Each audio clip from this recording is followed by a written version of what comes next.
sería la parte de teórica, ¿sí? Sería la clase teórica. Puede correrse un poquito más, un poquito menos según los temas, pero en principio, luego de un recreo de 18 a 20:40, estaríamos con el práctico. Y el jueves están programados los parciales, clases teóricas y los recuperatorios.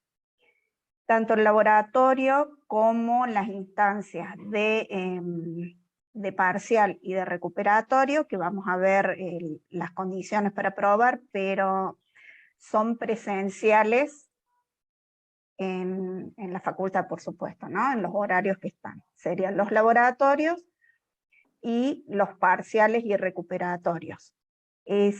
Ustedes van a ver en el aula virtual que están bien detallados estas partes, estas fechas presenciales.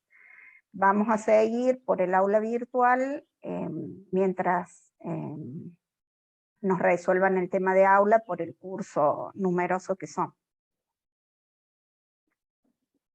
Bueno, gracias, Jorge. ¿Alguna duda sobre esto hasta ahora, de lo que hemos hablado del desarrollo? Ahora vamos a ver las condiciones de aprobación y promoción. Bueno, acá están las condiciones de aprobación de la cursada. Esto, chicos, está puesto en el aula virtual, así que cuando ustedes puedan ingresar, ahí Jorgelina le va a dar el link del aula virtual, que es V22, me parece, ¿no? v22.frc.utn.edu.ar. Lo pego en el chat, si les parece. Sí, pegan en el chat por las dudas. En una de esas el problema sea por dónde están intentando ingresar. Claro. Bueno, para aprobar la cursada se necesita haber asistido al 75% de las clases. En el caso de los prácticos de laboratorio, para considerarse presente es necesario aprobar una evaluación que será tomada antes de iniciar el laboratorio. Esto que hacemos de tomar ese parcialito antes de iniciar el práctico de laboratorio es con la idea de que ustedes lean previamente el laboratorio y puedan sacar mejor provecho de la experiencia práctica. También se necesita aprobar los informes de laboratorio. Los informes de laboratorio se realizan en grupos, que eso lo va a administrar Jorgelina y Celeste. Esos informes de laboratorio se presentan a los 7 días después de haber realizado el práctico. Esto, bueno, digamos, es la generalidad. Si ustedes por ahí tienen un parcial o alguna fecha de entrega y tienen algún problema, lo conversan con Jorgelina o con nosotras y vemos ahí de si necesitan más tiempo de flexibilizar esta fecha, pero en principio son 7 días. Para regularizar se necesita haber aprobado los parciales o sus recuperatorios con una nota mayor o igual que 5. El 5 corresponde al 50% del examen práctico. Vamos a tomar 3 parciales, como mencionó Jorgelina, con sus respectivos recuperatorios. Para regularizar, de los 3 parciales se podrán recuperar solo 2 de los 3. Y por cada parcial se va a tomar un único recuperatorio, es decir, no se va a poder recuperar 2 veces el mismo parcial. Es decir, para poder continuar cursando la materia, por ejemplo, el primer parcial tiene que estar aprobado, ya sea en la primera instancia o su recuperatorio. Para promocionar el práctico, ¿alguna duda hasta aquí? No, profe. Bueno, bárbaro. Usemos si quieren el chat para contestar.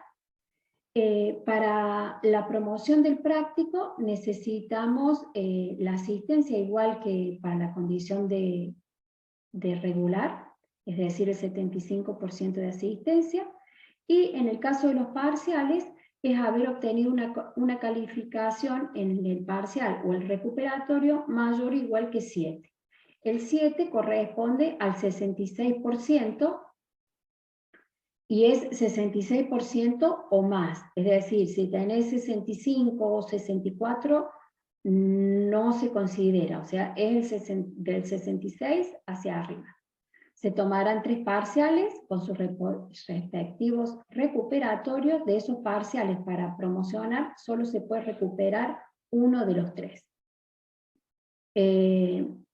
A la semana 11 del cuatrimestre vamos a dar a los que estén en condiciones de promocionar un trabajo de aplicación práctica que van a tener que resolver ustedes en grupo, y tienen que aprobar esa presentación. La promoción dura, digamos, un ciclo lectivo, o sea, hasta el inicio, en el caso de ustedes, sería el inicio del 2024. O si tienen 2 aplazos en los exámenes finales. En el caso de la aprobación directa, es lo mismo que la promoción, nada más que el examen teórico se rinde en el primer turno del ciclo lectivo 2022.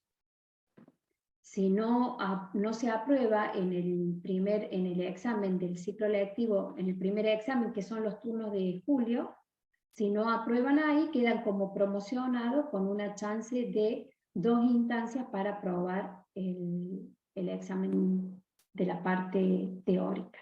¿Alguna duda, chicos, sobre esto? No, profe.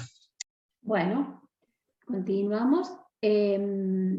Nosotros habíamos preparado una encuesta en el aula virtual, no sé si ustedes... Perdón, Sandra, que te corte. Sí. Pero ahí me están escribiendo por chat, cuando yo pasé el link del aula virtual, a varios que me comentan por chat, dice que les sale un mensaje: este curso no es accesible de momento a los estudiantes, por eso no han podido ingresar. Profe, disculpe que me moleste. Mi mamá también es docente en la Facu y también tiene los cursos de la plataforma de Moodle. Los cursos que a ella se le asignaron le parecían como ocultos. Cuando usted hace clic en el curso, en la parte inferior izquierda hay un cosito que dice ajuste y ahí sale para poner oculto a los alumnos o poner visible a los alumnos. Ahí lo puse. Ahí está. Ahí. Gracias. Fíjense si pueden entrar. Ahora sí. Ah, bueno, mira, faltaba ese dato. Bueno, gracias, chicos.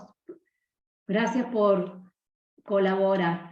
Ahí tenemos la encuesta, si están entrando al aula virtual.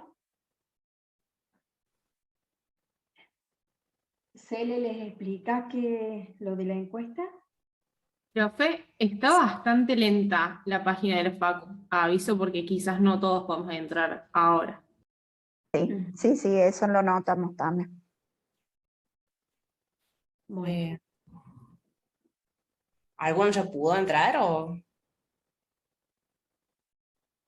Bueno, lo dejemos a contestar la encuesta, que quede como una actividad para, lo pueden, si querés explicar, Cele, lo que tienen que contestar, y que lo contesten cada uno cuando en una manera asincrónica, digamos. Bueno, cuando entran al aula van a encontrar la presentación, las vías de contacto, y ahí dice encuesta. Es la encuesta de inicio de clases. Les hace preguntas, si viven acá en Córdoba, si es la primera vez que cursan la materia, si los que ya cursaron, si aprobaron los laboratorios, en qué año lo hicieron. Información que nos hace falta a nosotras. Muy bien. Bueno, esto sería, vamos a dar inicio a la unidad número 1. En el aula virtual van a encontrar un videíto donde en pocos minutos explica qué es la química analítica y cuál cuál es la función que tiene. Yo lo voy a pasar un poquito rápido esto, porque si bien ustedes no han podido ingresar al aula virtual, se supone que después van a poder hacerlo. Bueno, la química analítica es una disciplina científica que desarrolla y aplica métodos instrumentales para resolver, o sea, tiene un fin que es determinar la composición o la naturaleza de la materia. Entonces, el objetivo de la química analítica es determinar la composición y la naturaleza de la materia, como dice acá en esta transparencia, con un fin. El problema puede ser de índole científico, médico, o puede ser de índole social. No les voy a dar ejemplos porque los van a encontrar en el videito que tienen pegado en la página, en el aula virtual. Dentro de los objetivos de la química analítica puede ser determinar la composición de la materia en forma cualitativa o cuantitativa. Cuando hablamos de cualitativa, nos interesa saber qué es lo que tiene la materia, sin importar la cantidad, mientras que en el análisis cuantitativo lo que buscamos es determinar la cantidad de la especie que nos interesa, que le vamos a denominar analito.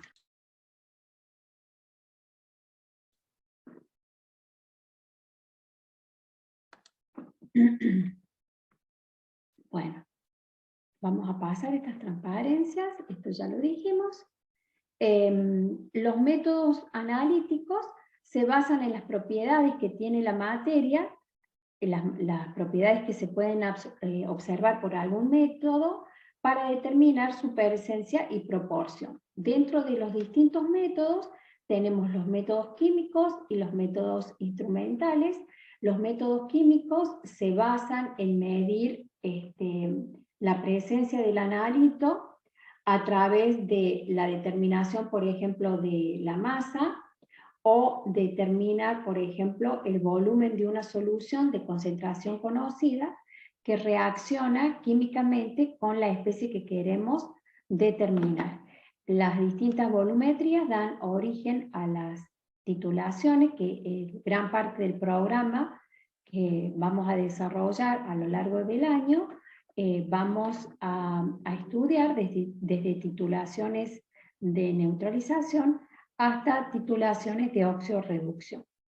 Los métodos instrumentales se basan en medir una propiedad del analito, ya sea, por ejemplo, los métodos espectroscópicos. Lo que se mide es la interacción de la materia con la radiación, las técnicas de separación, por ejemplo, la cromatografía, lo que hace es, a través de un instrumento que tiene una columna cromatográfica, la interacción del analito con las especies que forman parte de la columna cromatográfica, o sea, va a ser retenida en distinta proporción, de tal forma que al final, a la salida de la columna cromatográfica, logramos separar los distintos componentes de una mezcla y podemos determinar su presencia y composición. Y los métodos electroquímicos, medimos una propiedad, puede ser eléctrica, puede ser una corriente, puede ser un potencial, y da origen a las potenciometrías. Bueno, estos son términos que utilizamos en química analítica, que es una técnica, es el principio físico o químico que puede emplearse para analizar una muestra, es el medio útil para obtener información de la composición de la materia. El método es la adaptación de la técnica, el procedimiento es las instrucciones que nosotros seguimos, que están por escrito, que nos indican la forma de analizar la muestra. Y los protocolos serían esas instrucciones escritas, pero que están validadas por un organismo internacional. Acá tenemos un ejemplo, por ejemplo, si nuestro problema es queremos determinar calcio, la técnica que podemos utilizar para determinar el calcio en un componente es la espectroscopia de absorción atómica. El método sería cómo adaptamos esa técnica, va a ser distinto si nosotros analizamos una muestra líquida, por ejemplo, si queremos determinar calcio en una muestra de leche, o queremos determinar la concentración de calcio en el suelo, o para una cuestión médica de salud, saber cuál es la concentración de calcio en la sangre. O sea, el método es la adaptación de esta técnica para este distinto tipo de muestras. Los protocolos, dijimos que son las instrucciones escritas, por ejemplo, que las encontramos en los procedimientos ASTM, que son escritas por la Sociedad Americana de Testeo de Materiales, o por la EPA, que es la Agencia de Protección Ambiental. Bueno, algunos otros términos que necesitamos es la matriz. La matriz son todos los componentes que tenemos en una muestra, menos el analito. La medida es la determinación experimental de las propiedades químicas o físicas del analito. La determinación abarca el conjunto de operaciones analíticas, incluida la toma y la preparación de la muestra, los cambios físicos y químicos, además de la medida. El objetivo de la determinación es la muestra. Y el análisis es el proceso que proporciona información físico-química acerca de los componentes de una mezcla, de una muestra. Además de la determinación, incluye la selección de los datos, la elección de la técnica y el método, la interpretación de los resultados. En el análisis lo que nos interesa es resolver el problema. Bueno, acá hay un ejemplo. Por ejemplo, la muestra es la parte representativa de la materia que nosotros vamos a analizar. La alícuota es la fracción o la porción de esa muestra. El analito, por ejemplo, es la especie química que vamos a analizar. La matriz es la especie química que acompaña el analito en la muestra. La técnica es el medio empleado para obtener información sobre el analito, y el método analítico es la secuencia de operaciones y técnicas aplicadas en el análisis de una muestra. Por ejemplo, acá tenemos la determinación de calcio en leche, que era uno de los ejemplos que les había mostrado anteriormente. La muestra sería la leche, el analito es el calcio, la matriz es las especies que están en la muestra, además del analito. Por ejemplo, en la leche tenemos grasa, lactosa, proteína, etc. La técnica analítica es la absorción atómica, y el método analítico implica desde la toma de la muestra hasta la obtención del resultado final. ¿Alguna preguntita hasta acá? Bueno, vamos a ir entonces a lo que es el proceso analítico.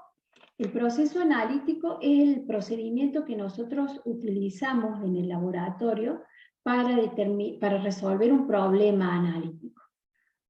Hacemos uso de lo que se llama el método científico. Entonces, lo primero que hacemos en un proceso analítico es definir el problema, o sea, qué es lo que quiero determinar. Por ejemplo, en el ejemplo que estábamos viendo recién, si yo quiero saber cuál es la concentración de calcio en una muestra, en definición en una muestra de leche, el problema sería la determinación de calcio en leche. Entonces, lo que sigue una vez que está definido el problema es estudiar ese problema para saber cuáles son los distintos métodos que dispongo para resolver ese problema. Entonces, en función de la cantidad de muestra que yo tenga, de la exactitud que quiera en el resultado, en función de la rapidez del informe del resultado, es que yo voy a seleccionar el método para resolver el problema. Una vez que elegí el método, tengo que realizar lo que se llama la toma de la muestra, que en el proceso analítico es la parte más importante de todo el proceso, debido a que si la muestra no es representativa de la población, el resultado que yo voy a obtener va a ser un resultado que va a tener un error, es decir, va a tener un sesgo. Entonces la parte más importante del proceso analítico es tomar una muestra que sea representativa. Si la muestra está mal tomada, por más que sea muy prolijo, en la aplicación del método que elija, el resultado va a tener errores. A continuación, una vez que ya tengo la muestra que es representativa, lo que tengo que hacer es preparar la muestra. La preparación de la muestra quiere decir que la tengo que llevar a un medio en el cual se pueda determinar, o sea, se pueda hacer el análisis. Por ejemplo, si tuviéramos una muestra que es sólida, generalmente lo que hacemos es tratamientos de disgregación para que esa, por ejemplo, una aleación la podamos disolver, llevar la solución y determinar la composición, por ejemplo, de la aleación. También en la preparación de la muestra tenemos que ver cuáles son las especies que están presentes en el medio y que puedan llegar a generar una interferencia. Cuando hablamos de interferencia son sustancias que pueden interaccionar o con el analito o bien pueden generar una señal instrumental cuando estamos haciendo una determinación, es decir, son especies que interfieren en la determinación y van a hacer que el resultado sea erróneo. Entonces, en la preparación de la muestra tengo que tener presente si en el medio hay algunas interferencias que las tenga que eliminar. Una vez que prepare la muestra, también haré diluciones para, digamos, por ejemplo, si es un método instrumental, para que la concentración de la especie que estoy midiendo entre en el rango de respuesta del instrumento que utilizo para medir.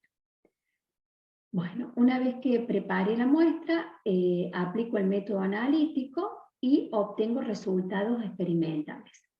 Esos resultados experimentales los voy a trabajar matemáticamente para determinar la composición de la muestra, y tengo que tener en cuenta que siempre que hago una determinación,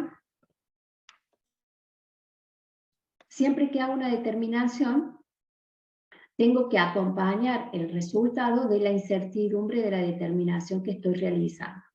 Entonces, necesito evaluar los resultados que obtuve experimentalmente, tener un juicio crítico, hacer el análisis de errores, que es la unidad que sigue, y procesar los datos y dejar todo documentado.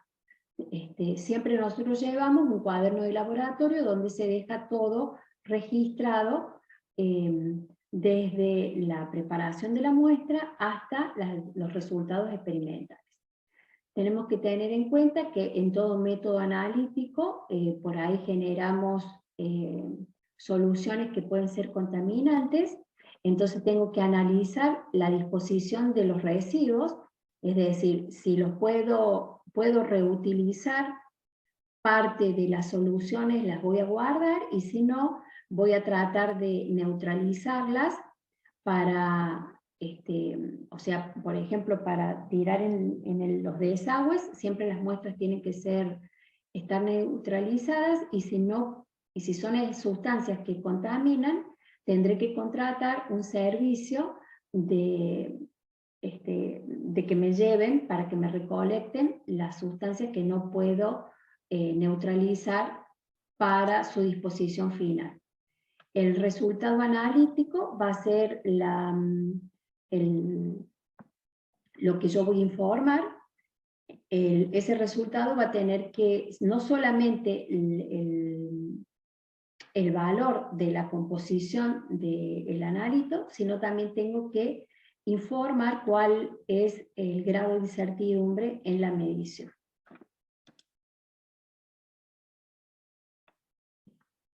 Bueno, acá tienen una transparencia en cuanto a la disposición de los residuos, como les decía, en algunos casos los podemos guardar para, si no lo puedo neutralizar, lo tengo que guardar para llevar a un relleno sanitario, tratar químicamente a fin de hacerlos menos peligrosos y poder verterlos en el desagüe o guardarlos para su eliminación en un relleno sanitario. Esta parte de los análisis químicos siempre lo tenemos que tener presente. Bueno, y siempre los resultados van asociados con una garantía de calidad y control de calidad. Es decir, que siempre que nosotros hacemos un análisis tenemos que tener en cuenta que en esa medición siempre hay errores que afectan al resultado que nosotros estamos informando y tenemos que informar alguna medida de la incertidumbre asociada con el cálculo de los resultados. ¿Alguna duda hasta ahora? No, profe. Bueno, muy bien. Entonces ahora vamos... espérenme un poquito que tengo ahí una actividad que no abrí.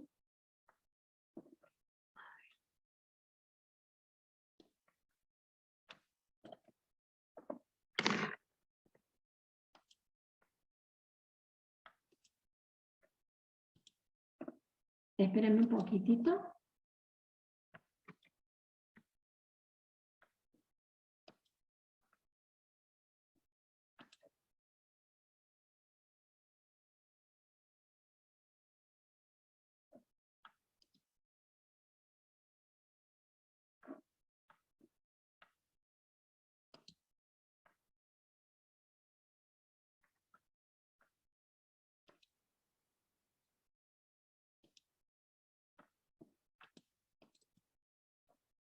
Bueno, ahora vamos a hacer un... ¿No hay preguntas hasta ahora?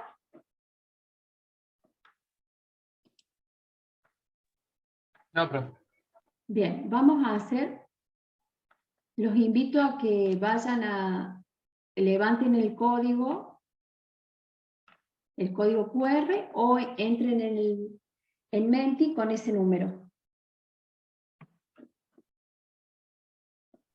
Profe, a mí me robaron el celu, así que no lo voy a poder hacer.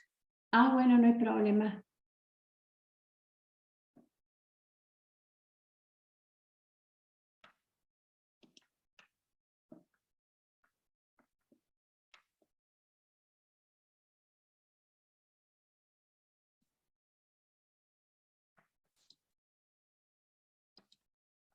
Bueno, acá estamos. Vamos a ver cómo resolvieron. Vamos a hacer una puesta en común de los distintos ejercicios. Vamos a empezar por el número, el A. Dice, o sea, teníamos una determinación de hierro que tenemos como valores de la medición que nosotros hicimos. 0,45, 0,51, 0,52 y 0,68. Se cortó, ¿puede ser? ¿Me escuchan? ¿Hola? ¿Me escuchan? ¿Se escucha bien, Sí, profe? profe. Sí, profe. Sí, profe, se escucha bien.